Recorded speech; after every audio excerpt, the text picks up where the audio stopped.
History is not erased when statues are pulled down, it is made. Yeah. Hi, I'm Justine. And I'm Daryl. And today we're in Bristol with Rob Collin on his Bristol Slave Trade Walk. Today's video is actually part 2 of our tour with Rob. Because his tour was incredibly detailed and covered an enormous amount of important historical information, we have split it into 2 parts. In part 1, we looked at the darker half of the history and explored the link between Bristol City, its people, and the transatlantic slave trade. In this video, we begin in 2017, when the city started to confront its history. Then we talk to Rob about the development of his tour, and we review our day on our usual BB stars. That's the social good, that's Treasury, accessibility, relationships, and of course sustainability. But first, let's pick up from where we left off. We're standing next to what remains of the statue of Edward Colston, a prominent Bristolian who funded his philanthropy with money he had earned trading in African slaves. Rob explains to us why Colston's statue is no longer on its plinth. Just to put it in context, so George Floyd in Minneapolis, murdered by a white police officer, Derek Chauvin, on the 25th of May 2020. That caused a global eruption of anger, and Black Lives Matter all around the world. Here in Bristol, Black Lives Matter demonstration on Sunday the 7th of June 2020. Yes. As a direct result of the murder of George Floyd, they come from College Green down to here. So Edward Colston, a known slave trader, was on the plinth. Yes. And his statue was pulled down. It's not a solid bronze, it was a cast, so it was hollow. So it's pushed all the way up past Perris Bridge, dumped in the water, Bordeaux Quay, remained in the water for 4 days, and then taken out by Bristol Council and put in the M shed. There's a furore in Bristol. I can see what he means by the foray, and it all started with the change of the name, Coulston Tower.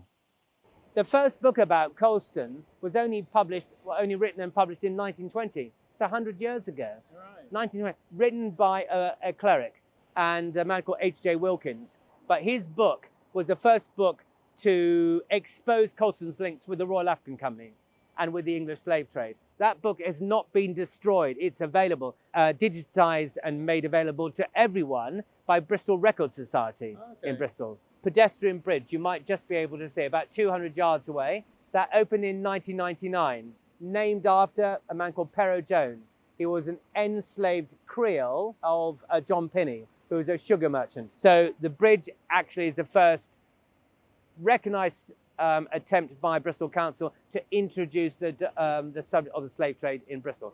When in early 2017, Bristol Music Trust, who managed the Coulston Hall on behalf of the owners Bristol Council, announced at the end of 2020, we will rename the Coulston Hall. And Coulston will be removed from the name because we no longer want the name of a known slave trader on the side of a public building. They're also in a difficult position because as a concert hall, Bristol groups like Massive Attack and other Bristol groups and other groups refused to play at the Coulston Hall because of its name. And the Bristol Post, the local newspaper, ran a vote on the subject, on the renaming. And those who responded to the vote in February 2017 voted 2-1 in favour of retaining the name of the Coulston Hall. Now, not a representative vote, but what it does evidence is the polarisation of the subject of Coulston in Bristol. So it may have taken a while for people to take action. Once they did, it prompted change in many areas. Coulston Girls' School has since been renamed, since the statue has come down, Montpellier High School. So this is the Coulston window. So this was completed 1888, 1890, and his name has been boarded up at the bottom. And consideration is been given by the Diocese of Bristol as to whether the whole window comes out, because that's the Colston window. That whole window is Colston. It's dedicated to Colston. So there is a reason why, although some people say, oh, this would be very sad, but it's dedicated to a slave trader. Do you really want it in your cathedral? Stained glass window, Coulston, North Transept, St Mary Redcliffe, 1870. That has since been replaced.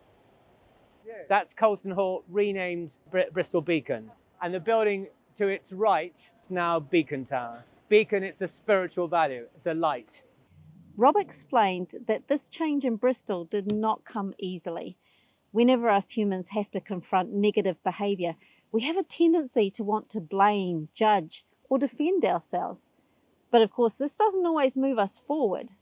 There's a furore in Bristol, so a lot of different things were said.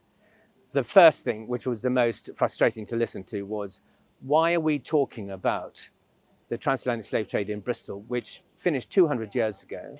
Why do we have to flail ourselves about our history? Why do we have to talk about our negative history? And after all, I'm not responsible for it. My forebears were responsible, and I'm not apologizing for what they did. Another thing was, you can't rewrite history. So of course, history is being rewritten all the time. But for a closed mind, and for a person who hasn't used his brain or been allowed himself or herself to use their brain, it's a very easy trope to then say. For Rob, bringing light to Bristol's history is not about laying blame. It's about trying to fully understand so that we can all start to be part of the solution rather than part of the problem. However, he's come across a lot of resistance, which he takes in his stride. Academics always say this, it's not to point fingers, it's to better understand our history. And there's a big difference. On one walk in October last year, I had a group of 9 on a public walk, 4 Bristolians. Before I'd started the walk, before I'd introduced myself, and she said, I don't agree with the renaming of the Coulston Hall, and I don't agree with the Coulston statue being pulled down. I said, well, very nice to meet you. I'm just about to introduce myself, all right? But that's Bristol. They will tell you how they feel about things, whether you want their opinion or not. Once you get used to the fact that that is the way Bristolians are, then it's fine. You learn ways to However, you may set have it been able aside. to open her mind. Oh, she didn't say a word during the walk. 2.5 hours. She stayed till the end with the other 3 Bristolians, but she didn't say a word, not a word. And I hope she learned things that she'd never been told before. It still seems that people are very uncomfortable with the truth about the dark, shady tradings of Bristol. There were many arguments and challenges to the name changes, so Rob sought out new knowledge for himself so that he could enter the debate from an informed perspective and then realize that others needed more information too. But for me, this represents a seminal point in Bristol's history. Why? Because before that point, I would say that for most of us in Bristol, including myself, prior to 2017, our knowledge of the slave trade, Bristol's participation of Britain's slave trade, and of Edward Colston was ignorance or indifference. And then 2017 caused a furore in Bristol, and that led to me starting to read and confront this history. Now, this is New York Times. This line is really uncomfortable to read. It says, Bristol is, for all intents and purposes, the town that Edward Colston built. From a factual point of view, he did not build Bristol. I do find it frustrating when people try and infer from what's being written as somehow true when it's not true. So if you want to write something, you've got to be very careful what you write. He's right, of course. When things are generalized by those observing from the side, it can lead to inferences which turn into widely accepted beliefs which misrepresent what is real for the people who experienced it. It's a mistake we're susceptible to ourselves, as we've had to summarize to get this video down to a more YouTube-friendly format. Rob's talk was incredibly detailed, and we highly recommend it for anyone who's in the Bristol area. But if you can't make it and you'd like the full interview, check us out on Patreon, link in the description below.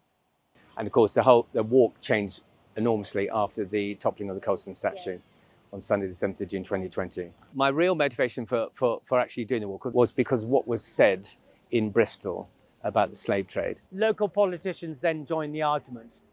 And one local politician, he said, and he wrote in the Bristol Post, if we remove the name Coulston from the Coulston Hall, it will be perceived by others that Bristol is trying to hide its shameful past and that we're expunging Colston's name from our history books. Rob notes that, as he explained in part 1, link above, the late Victorians had already tried to do this by whitewashing the plaque on Coulston's statue and avoiding the mention of Bristol's involvement in the slave trade altogether in any of the local education. Obviously, it didn't work. The truth has a habit of coming out in the end. When the Colston statue was pulled down, Bath Abbey did an exhibition on the links between Bath Abbey and the British Empire and slavery. The following year, this is about 2 years ago, Bristol Cathedral did the same. I would posit the suggestion that neither exhibition would have taken place but for the fact that the Colston statue was pulled down. Why? Because people suddenly started to feel we need to address this subject. Alex von Tilsemann, in her book, on the front of the book, you write, Alex von Tilsemann, Fallen Idols, history is not erased when statues are pulled down, it is made. Yeah. Far from erasing history, it caused an upsurge of interest in history. And to me, the plinth, I hope they never get rid of the plinth. I hope they don't put anything on it. I hope they leave it as it is. They've tried to put a plaque on, but unfortunately, all the different agents at Bristol Council cannot agree on a plaque. It's the same story, it always has been. There was going to be a plaque go up to explain the context and background of Colston, to better explain his background. But again, that was withdrawn in about April 19 by Marvin Rees because there was no agreement from all the stakeholders. But there's also no agreement over another plaque which has been put forward to explain the toppling of the Colston statue. No agreement, that can't go up either. I think it's a fabulous example of Bristol's determination to keep the discussion alive. There's many people getting involved, and it doesn't matter how long it takes. Bristol is a learning community with much to celebrate. You know, Bristol's a lovely city. You know, it's a very vibrant, energetic city. There's a lot that Bristol can rightly feel proud of.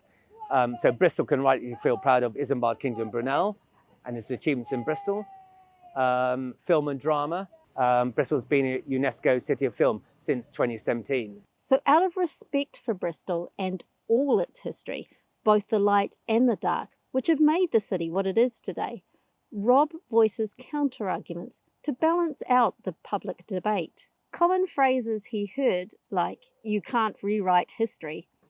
You're trying to erase history. It's all in the past now. I'm not apologising for it. And you can't judge the past by today's standards. All sound reasonable until you start to dig deeper. What that Liberal Democrat politician was saying was we cannot judge Colston by a modern context because at the time Colston was alive, mainstream saw nothing wrong with slavery and the slave trade. Very easy statement to make, but unless you can test it, unless you investigate it yourself, you'd say, okay, it sounds plausible. Is that a correct statement? And my investigation into that, I judged that, no, it's not a correct statement. Actually, I'm thinking we could try reversing that statement and try judging ourselves based on history. I'm thinking of all those middle-class women that Rob told us about that used the power of their purses to boycott slave-produced sugar and promote the abolition movement. And I'm wondering, are there enough of us today doing the same sort of thing? Are we using the power of commerce to counteract the power of commerce? Ordinary people who, up to a point, benefited from it because everyone benefited from the enslavement of Africans, when informed and educated about the realities, they became revolted by it. And I think, it's the ordinary people who were the backbone of the abolition movement. It really is an interesting reminder of how the comforts of everyday life can make it easy to overlook or justify exploitation. Just like then, we need to be mindful of what we support with our purchases today, since our choices can have big impacts even if we don't always see them. The main pro-slavery argument used at the time of the abolition movement in the late 1780s was that if you abolish the slave trade, the wealth of Britain and its colonies will collapse. So everything was predicated on or dependent on the continuation of the slave trade. Understanding, if you like, the immorality of the commerce, but maintaining that it had to be continued because of Britain remaining paramount. in the world as it saw itself. And Sir William Johnston Pulteney put it very well in Parliament in 1805. He said, "To talk of humanity and justice, the task would be easy. But in this instance, the considerations are more important as involving the great interests of this country." So in other words, I understand as a standalone subject the immorality of the slave trade and therefore of slavery. But in this instance, to maintain Britain's status in the world, the wealth of Britain, the wealth of our colony, we have to continue with the slave trade. If we go then to the modern world, to look at this conflict between commerce, trade and morality, you hear of all what's said by politicians, these are all trade-offs. I hate the term trade-off. It's just about pushing away what is moral and deciding, well, no, let's take what is right for Britain, our trade and our commerce. So when it comes to morality, the subject of the slave trade and what we can learn from that, it transfers very easily over to what is happening now, how we deal with things. So for me, our morality now is no better, no worse than morality of the 18th century. I think I disagree with him on this point, actually. I might be being overly optimistic, but I think in this modern world, we've got more opportunity to learn and interact with each other around the globe. And this gives us more opportunity to find and act against immoral practices.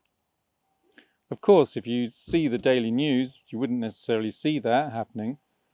But we are parents, and I've got hope for the generation. You can see what the generation are doing. So that leaves us all a bit of optimism.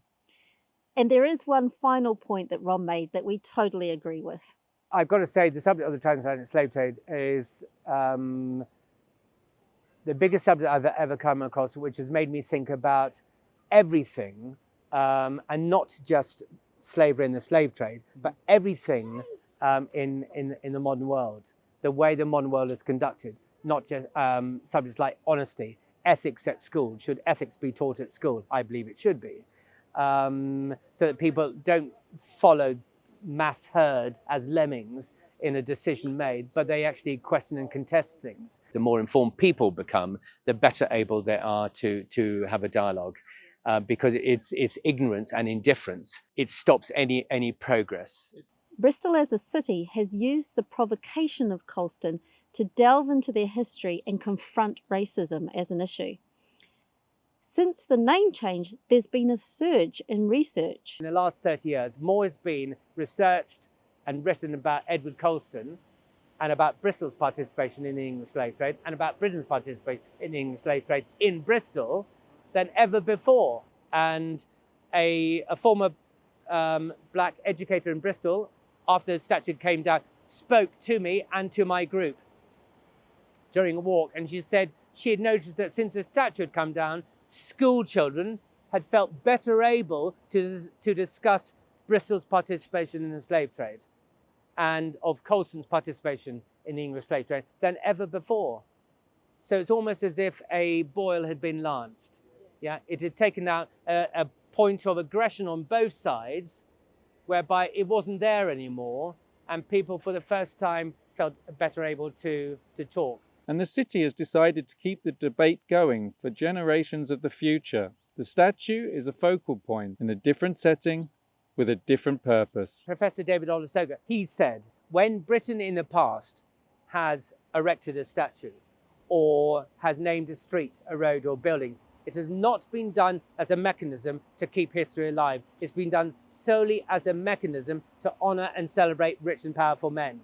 But he goes on to say, if over a period of time, society adjusts its attitude to those rich and powerful men, it's for society to decide whether to remove that statue or rename a street, a road or a building.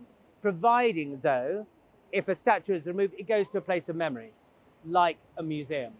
So how every city or a town or a country addresses the issue of the memory of evil is up to that town or city or country. I don't think there's ever one answer fits all, but it's a question that we all have to address the evil of the past. But you have to confront it. You can't just get rid of it and set it aside so it's not there. You have to confront it. Personally, I love the way Bristol has answered their questions about Coulston. It has been displayed in the museum lying down, still covered in graffiti, surrounded by placards and by personal notes from those who still suffer from the ripple impact through time. I believe this is a tribute to the people of the past who suffered at his hand, from the people of the present who want to remember and feel for them, not him. We think the clear links between Bristol's past, its present and its future make this a clear winner in our social goods star. This tour definitely helped us build positive bonds and increased understanding of Bristol, its history and its culture. Rob's tour is very much more of a seminar rather than your typical tourist walking tour because it's designed for education rather than entertainment. But we believe it would be a benefit to everybody if you're open to learning. As a Blue Badge Guide, you're trained to showcase Britain in its best light. Slave trade does not form part of that narrative. Actually, to do a walk like this does show Britain in its best light, because it shows Britain is open to critique and a debate on its history. I also realised that if you're going to be honest as a guide, to provide an honest narrative of history, you cannot avoid the subject. People will ask, both now and for the future, where did the wealth come to build the city? Is the first question, rather than just saying, lovely city, but where did the wealth come, which is a different question altogether. And you need to understand the history to be able to, firstly, ask the question, and B, to attempt to answer it, because it's such a complicated question. And the second thing is, at what cost to enslaved Africans was this city built? And that's a substantial question. Yes, it is. You have to question everything, and it makes you question everything. For me, it's a seminal point in going from ignorance and indifference to whereby Bristolians are now trying to come to terms with that history, to become informed. And as Bristolians become informed, they will adjust their attitude. Anyone who becomes informed naturally changes their views. Rob makes the history a connection to everyone on his tour by highlighting how this topic is relevant to us all. Is the subject important? Is it relevant? And you've probably gathered, I hope, that I regard it as both important and relevant to us now. But there are 4 pointers. And the first is, as a guide, it's about being important to provide an honest narrative of history. The second thing is, if we're going to understand our present, we have to understand our past. And this is particularly relevant because the history of the transatlantic slave trade is embedded silently all around us. It doesn't shout out at us. And the last 2 points. So the first point is legacy. The most obvious legacy for me of the transatlantic slave trade period is that of racism in Britain. But in the 6 years I've been studying the subject, it's helped me develop a better empathy for people of Black African heritage, a better understanding of people of Black African heritage who've been disadvantaged by this history. So if we're going to, I'd say to everyone, if you want to really develop that understanding or develop that empathy, you have to understand the subject of the transatlantic slave trade. The last point, which is important and relevant, or what makes it relevant, is that of the question of morality. He is open to questions and invites a range of perspectives, as he is keen to learn from us as much as we learn from him. The tour wins our uniqueness point in its style and content. But as he was talking, it made me think of another modern parallel. Is over-tourism a case of finances against morality? Rob explains that Bristol Council takes the issue seriously and has measures in place to manage their tourism activities. When you go to Bath, it is so full up of people, it is unbelievable. And Bath is, to me, a place where it is becoming so over-touristed that to go there is not an enjoyable experience. Over-tourism, I think, is a nightmare. Bristol, I think, is much more successful and enjoyable as a place to go to. Geographically, we're luckier insofar as Bristol is a much bigger place. So if you want to go to the floating harbour and walk around the floating harbour, and you've got a lot of cafes around there, it's fairly easy. So Bristol traditionally has never really been a tourist place until the last, pre-COVID, so last probably 5-10 years. Well, the council and Destination Bristol have got to manage it. And they've got to liaise all the time with our main attractions, Clifton Suspension Bridge. You've got to, as a Bluebirds guide, contact them with regard to any visit by a group.